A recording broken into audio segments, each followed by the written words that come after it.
We're talking about the rise of social commerce, and when I think about things from an ad tech lens, I always think about regional strength. So the Americans are very good at building ad tech for the American market because it's a monolithic media market. I think the Europeans are very good at building privacy first tech for fragmentation also. I think that's where they're excelling at the minute. And we have our friends from Cybids here tomorrow to talk about their AI marketing piece. But I think where APAC is really ruling the roost is around social commerce, live commerce, and sort of that aspect. And we've got two excellent speakers or panelists to talk to today about that. So before we jump into why social commerce is important and why we dig into the trends and why there's a huge opportunity, I'll let the panelists just introduce them. So we'll start with you, Ritika, please. Thank you so much. Hi guys, I'm Ritika. I head the e-commerce business for Reprise Digital across APAC. We are in the business of media, and the reason why I'm here is there's a commerce in my title, so that's probably the reason you see me on stage. I'm not going to talk much about myself because I'm between you and drinks, so over to you, Fionn. You stole my line. Always fun being a graveyard before the drinks. Hold on. You did big up the panel. Hold on. I've been here. Okay. Just let me, before you introduce yourself, right? I hate that. This is an exciting panel, right? It is. We are the juice. We get things beefed up before people head out for drinks, right? This is going to be, oh my God, live comedy. There's so much money in that. Let's build a business. Anyway, let's go. And there you go. So my name's Finn. I've been in the region for about 15 years, working as a consultant at the moment, specialised in social commerce and especially in live commerce. So I've been working in that for a couple of years, working with some businesses in China and looking at the opportunities outside of China. So it's a very exciting space. Okay, let's start with actually a definition because sometimes I struggle with this myself. And then, is social commerce just an extension of TikTok e-commerce or Facebook e-commerce, Meta e-commerce or whatever, big social, but there's much more to it. So let's get a definition from both of you first around that. So Ritika, we'll start with you first. Sure. So in my opinion, if you Google it up, you're going to get like 10 different versions of this. But in my humble opinion, I feel we are on the social media for a majority part of the day that we are browsing our phone. So any touch point that is related to that, which helps us to make a purchase or gives us the opportunity to buy within that platform, becomes a social media platform. Yeah. So I'd say anything that originates through a social network is social commerce, and then social aspects of e-commerce sites. So we talk about live commerce. So that's been born mostly out of China, in the walled gardens, the walled e-commerce gardens in China, but that's social functionality, social interaction through an e-commerce site. So it's a bit of a moving feast, but I think those two sort of capture it. Why is it so popular here? Why is it so entrenched sort of in the buying psyche of the consumer in this part of the world? That's an interesting one because obviously we will go into the live commerce piece in a minute, but it does seem to be more evident here than other parts of the world. Why is that, Ritika? So before I answer that question, I'm going to set a little bit of context to the numbers I'm going to give out today.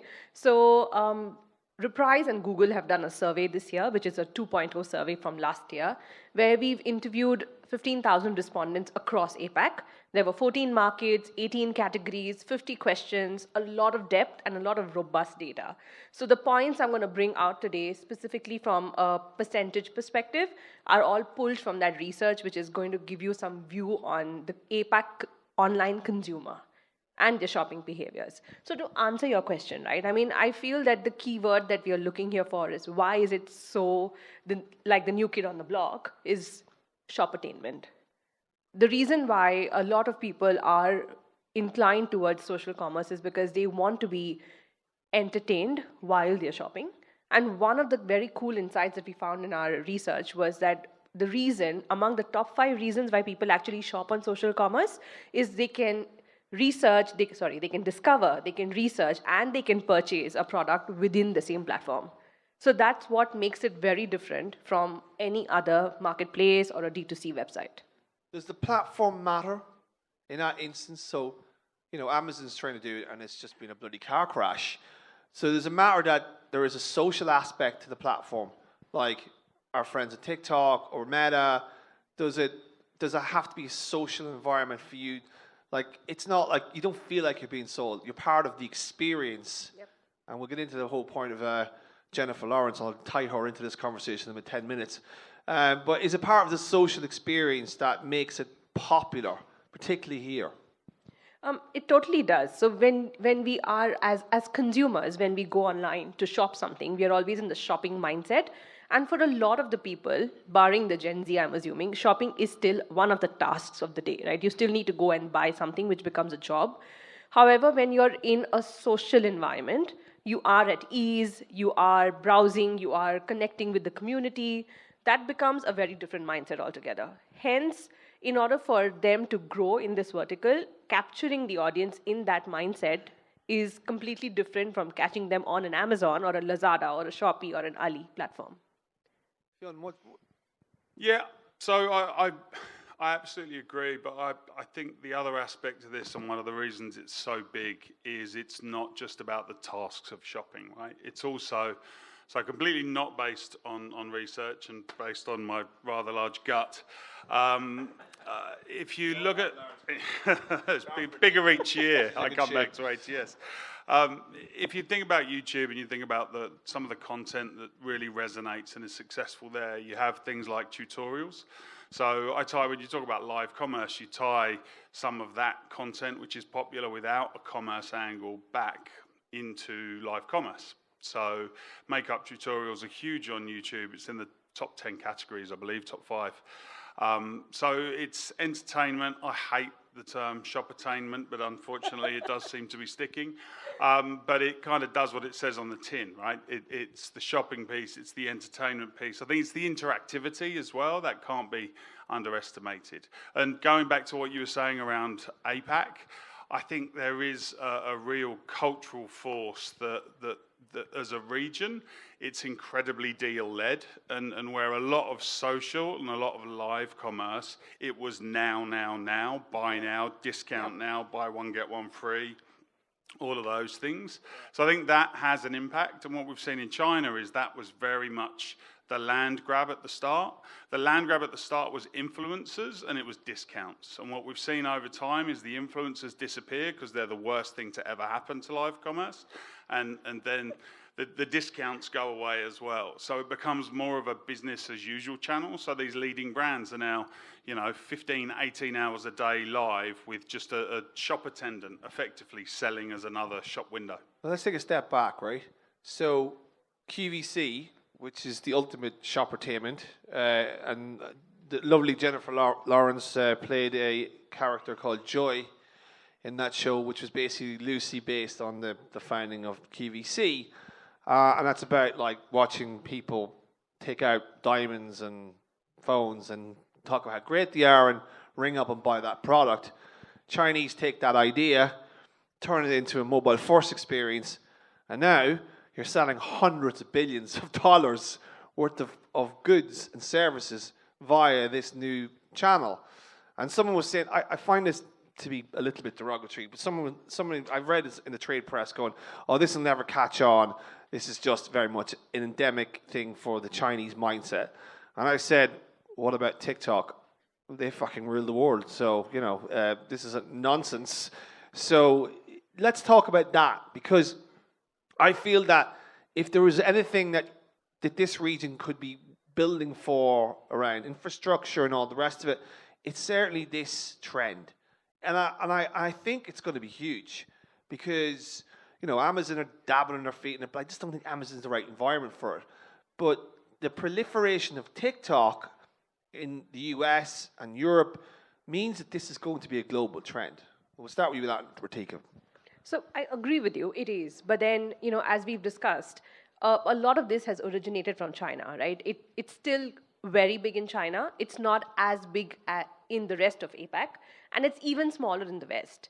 And there are multiple factors to this, right? Now, if you look at social commerce, the term itself, when we say commerce, it means to buy something. When we look at this part of the world in APAC, is it the most preferred or even the top 3 preferred channels to shop online? Again, just stating my research back, it's not even in the top 5.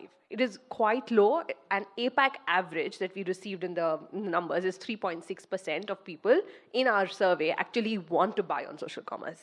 So that actually says something about it, right? From a marketer perspective, or even from an agency perspective, when brands come to us asking this question, it's a great channel. TikTok is a great platform. We work with them very immensely. But is it meant for the lower funnel right now?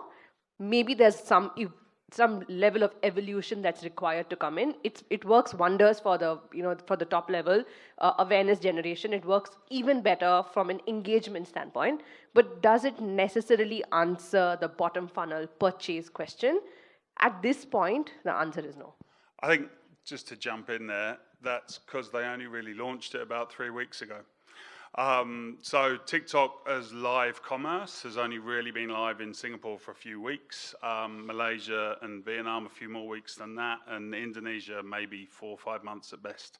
And so if you're actually using TikTok, there's a button on the top left of the app. It's amazing how many people talk about TikTok who haven't actually used it, let alone clicked on the button that says live.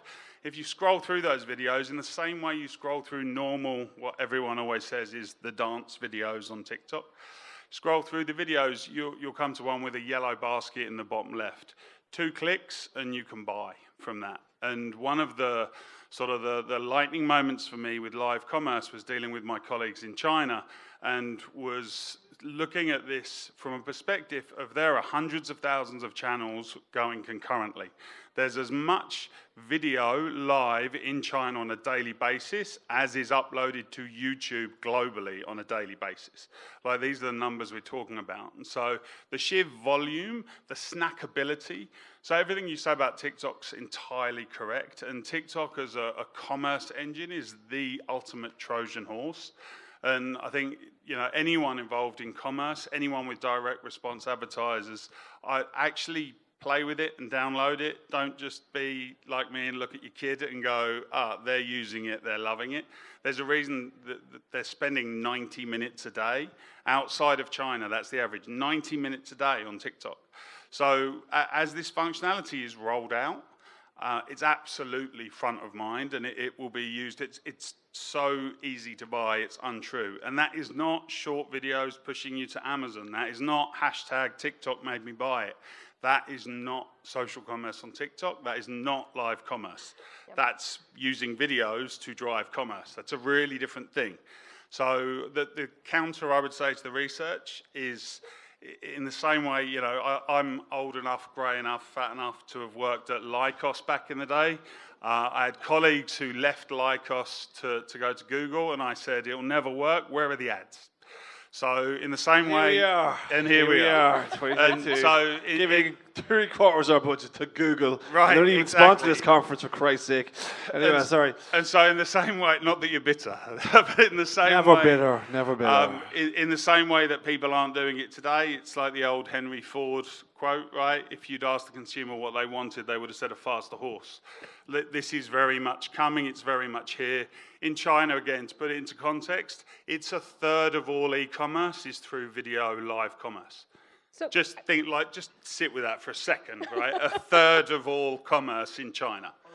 Offline and online? No, sorry, 1/3 of all e-commerce is live commerce. Right. That's a lot.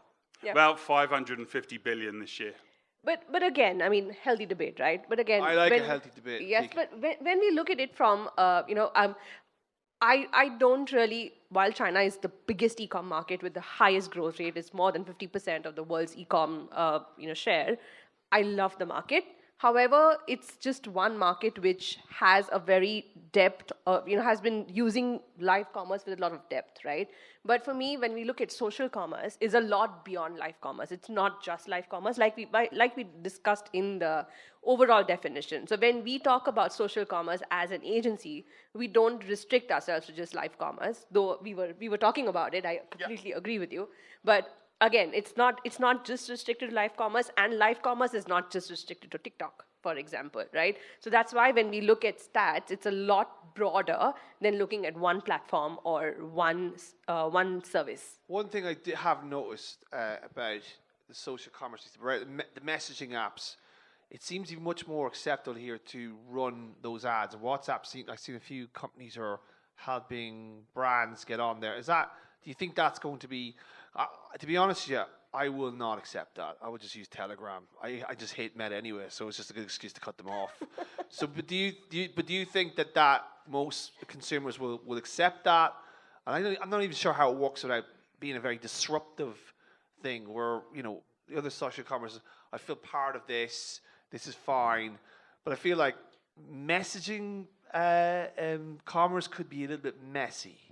I agree, and I personally tend to share that opinion with you that if I have ads showing up in my WhatsApp chats, I'm going to be agonized by it. Yeah. However, there is a slightly different angle to this, right? So yes, there is messaging ads, but there is also online catalogs which are available on a WhatsApp, for example. It's a slightly different dimension. How would that work? Just give me. So, for example, you are on, you're on a website and you want to access some of the catalogs that they have. You just scan the QR code, and it just links to your WhatsApp, and you can download the entire catalog on a WhatsApp, have a conversation with them, make a purchase. So that's the online cataloging part of it, which you'll be surprised, which in APAC is very popular. As popular as if you look at the new age features, I like to call them new age features. The new age features like AR, VR, metaverse, the M word, metaverse. When we look at all these features, online catalogs are the topmost ranking at a 40% across APAC. Really? It is. It's very surprising. Is an online catalog a website? Just throwing it out there. Or is it an app? And the same with messaging, right? Is that social commerce or is that service? Like I personally would love to buy through any form of messenger that stops me having to speak to people. Like I'm antisocial, right? Talking about social commerce, I'm antisocial. So I don't know, but again, I like to ring people. I don't like those AI apps. Because they find have them no very idea what creepy. I'm saying Yeah. half the time, because I'm from Monaghan, Carrick Cross, Ireland. It's very, very complicated. They just go, what are you talking about? And they bring me to something else. So I have to actually ring them again. Please help me out here. Your AI is shit. I can't, it does not even understand what I'm saying. Like, sorry, I apologize for my language. Yeah, yes, I'm with you on the voice recognition on that side. But on the messaging apps and buying through that, like how much do we class that as social commerce versus just dealing with someone via messaging, right? But I think more functionality going through chatbots and that kind of conversational commerce as well, that's absolutely huge here. And it's especially big for small and medium merchants. When we spoke before, you were talking about Thailand, that getting some really great traction with different advertisers, and I think that's a thing as well. I think just communication is huge with consumers, right? And whether that's live commerce, which is just really a more interactive form of broadcast, whether that's chat-based, text-based, it's back and forth, it's interaction, and I think that's been sort of taken forward even further due to the pandemic and due to the lack of real life going to the shops and dealing with people. It's just another way of doing it. So I just see that growing more and more. Just going back to the influencers, because they are obviously part of this.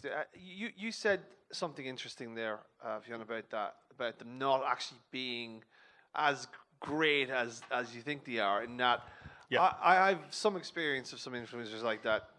Half the time their followers are fake. It's all fraud, and really they don't have the reach at all. Yeah. And you were saying that from a live commerce perspective, a lot of the brands have gone and basically hired their own staff to run these streams, which is quite interesting. And is that the way brands should be looking at this? That almost is that the brand should be sort of like, they should be the face rather than being repped by Mr. Beast or whoever. He just builds his own product. He doesn't rep anybody. But do you know what I mean? Is that the way this should be almost looked at? These are tools for brands to kind of reach out to the customers, and maybe people expect certain things of brands. So if you're a L'Oreal customer, makeup, whatever, maybe you have makeup artists actually selling the product as opposed to like a celebrity on a whatever channel. So I fundamentally believe one of the things that's held live commerce back is the use of influencers and the obsession with influencers outside of China. I think it's fundamentally flawed. Influencers tend to be selling themselves more than selling a product. They tend to not follow script, and there's research showing that through live commerce, if you follow a script, you make better sales. Because of the interactivity, you've got a Q&A part of that, and like you say, with someone like L'Oreal, where you're demoing a product, it's better to have someone who works at a department store and a makeup counter than it is someone who's been wheeled in and to show a product. And the other thing is, the moment you have an influencer in front of the camera, you tend to have 5 or 10 people behind the camera. So it might be makeup, it might be lighting, it might be whatever. So the economics of an influencer usually break live commerce just by themselves. Then when you bring in a team and everyone else involved, that tends to really break it. So what a lot of brands in China have seen is being live for longer on more channels is way more profitable than having a celebrity. And we tested that in Thailand, Indonesia, Vietnam for L'Oreal specifically, and those results rang true. It was more effective to have like talent that works for you rather than a celebrity on screen. And I think you bring a very good point across, right? So in a previous role before I was with Reprise, I was with Lazada in Singapore for a while, for good 4 years, and we did start live streaming, and this I'm talking about like 5 years ago from now. Yeah. We started at that time, and that is where we started with the concept of inviting brand managers to be in front of the camera because they understand their product the best, and they would be the best salesperson when it comes to a live audience, and they are able to answer the questions the best, right? If you imagine you have an influencer there who doesn't know much about your product but is then thrown into the audience with like 100 questions with the live audience, and you're not able to manage that, it actually jeopardizes your brand reputation. So thinking about these things, that's one part of it. The other aspect obviously is when this just started 5 years ago, there was a cost associated to this, right? Not every brand can actually afford a high-end influencer. So what's the next best alternative? Get your staff in the front. And it's no ordinary staff. It's the people who are senior in your team, who understand your brand, who understand your product. They are the ones who are speaking about your product. So I think that made a lot of difference, and they still do it. I mean, if you still look at the way Lazada does live streams, for example, they have a lot of the brand rep doing all the work for them. So this would not be a conference, an ad tech conference, unless I ask this question, because people are in the crowd going, yeah, but what does this mean for me? How can my ad tech company make money from this trend? So let's talk about the role of ad tech and technology in this, right? So I'll just give my 2 points, because I like to do this anyway, right? Get involved in these panel sessions, even though I'm the moderator. I think that there's some interesting stuff where ad tech format-based stuff can be plugged in. There's a couple of companies that do conversation media, which is like AI-powered banners, which is quite interesting. So, like, do you think that stuff like that ad tech has a role in that sense? So, not just that, but analytics and powering the infrastructure. So, Ratika, we'll start with you. So, answer is partially yes. The reason being that there is so much innovation that is required in today's times, because in order for us to cut through the clutter, it is important for a brand to get innovative. And how do you do that? You need tech support for it. You need a technology partner, right? So for example, there are a very basic example. Now, there was this technology partner who came to us saying, if you have direct-to-consumer brands, a D2C website, as a client, we can help you to add a checkout button, which can, at one click, lead you to any shopping destination and buy within the next click. So in 2 clicks, you can actually buy a product. I like it. I'm in. So that's what I'm referring to, right? So when we talk about ad tech, it may not necessarily mean exactly what we've been talking about the whole day today, but there is a different dimension to how we can play in the e-commerce realm. Yeah. So I think there's a massive space for not necessarily direct ad tech, but everything around ad tech. So everything. That's what I'm talking about, right? So I'm not necessarily talking about execution because the execution effectively would probably be done in the walled gardens, right? Right. What I'm talking about is the future of our industry, which is enablement, right? So when you go out and say, look, absolutely, you have a couple of companies in the world who do this conversation media thing, and necessarily don't have to manage the campaigns. They go and API into a Lazada or the marketplaces and say, we're going to run those campaigns on behalf of our client. Yeah. Top of the funnel, drive it down to an outcome, right? That's what I mean. I don't necessarily mean execution. Absolutely. So in terms of setting campaigns up, efficiency, maximizing the efficiency of getting live, going live, tracking what's happening, the analytics, the reporting, absolutely. That's I think it's a huge area for growth, and I think that whole area of commerce needs a lot more support. There's been a lot of companies that have popped up in that space doing specific things, but yeah, I think there's definitely room for some overarching tech that tracks everything there and helps marketers and brands amplify more. It's a question very close to my heart because we get asked this question almost every day from our clients, right? What is the way that we can use tech to get all our investments under one roof and then look at analytics? So for example, if our clients are investing in Facebook, in Google, in Lazada marketing solutions, in Amazon solutions, how do we see a full picture of all the money that we put in these platforms and what's the outcome, and how do we then create a full funnel?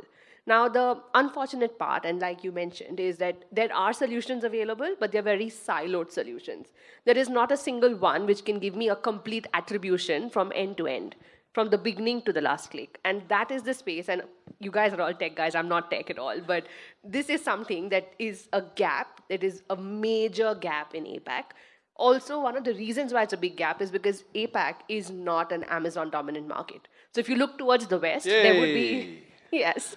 If you look towards the West, you will have a lot of your competitors out there who would be providing these solutions, but they're not applicable to non-Amazon marketplaces, right? So how do we bridge that gap? And that's a question we need to... That's a brilliant observation, because the reality is Amazon are not as strong in Europe either, right? They have a real strong foothold maybe in Germany, and definitely they're very strong in the UK. But there are hundreds of marketplaces across Europe that dominate countries like Eastern Europe, Nordics, Benelux, etc., France. So that's a very instructive actual piece of advice to the industry. Start thinking about enablement, because enablement is actually what's going to make this industry stronger, because we are in a world of fragmentation. That is brilliant about how do I stitch all the... I'm sick of silos. I'm sick of TikTok. The latest one is TikTok analytics going, okay, that's great, but like we also use 50 other platforms. How do we bring all that in to make that work?